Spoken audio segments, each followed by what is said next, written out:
The problem with most horror films, whether new releases or decades old classics, is that they cling too tightly to popular three act structures. In theory, it's a tried and true template. Set up the premise, escalate the tension, then hit a climax where everything comes to a head. In practice, though, at least for horror movies, it often leaves them painted into a corner.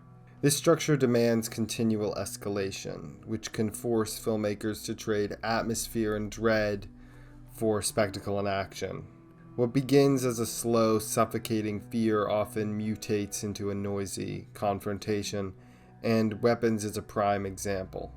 Zach Cregger's follow-up to Barbarian begins with remarkable promise.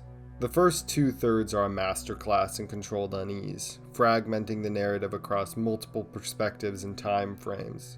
Julia Garner's haunted schoolteacher, Josh Brolin's grieving father, and an assembly of increasingly unsettled townsfolk bring texture and lived-in pain to the mystery of a sudden, unexplainable tragedy. The cinematography lingers on spaces that feel violated yet are untouched. Empty classrooms, deserted playgrounds, hallways that seem to stretch too long. The sound design is equally meticulous. Faint whispers under dialogue, the hum of fluorescent lights that grow louder the longer you listen. These choices make the film feel not like a ghost story, but a place you've wandered into and can't find your way out of. What's so effective here is that Weapons, at least in the beginning, resists the urge to explain itself. It allows implications to do the heavy lifting. A shadow glimpsed in the corner of a frame is scarier than a monster shown in its full light. A ritual hinted at in conversation is more disturbing than one performed before our eyes. This is horror at its most potent, the space between what we see and what we fear. But then comes the third act.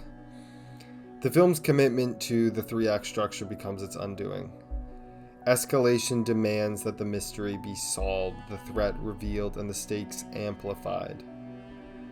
What was once terrifying precisely because it was ambiguous becomes concrete.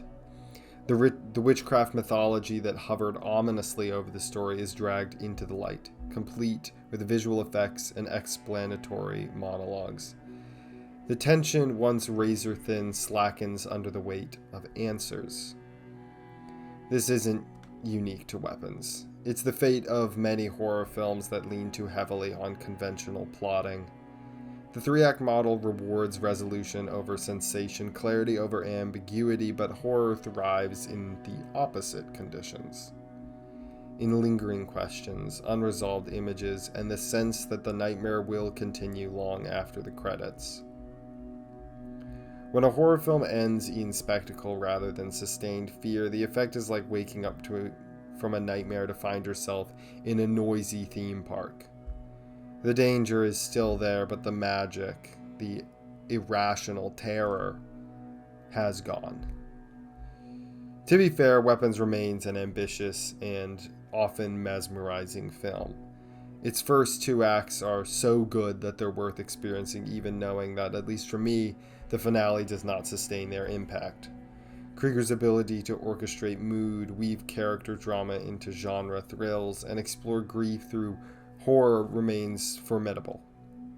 But the final act, for all its action, is a reminder of how easily horror can be contained and diminished by the very structure meant to give it shape. If Weapons teaches anything, it's that horror doesn't need to escalate in the traditional sense. It needs to deepen, to spread, to linger in ways that resist neat resolutions and answers.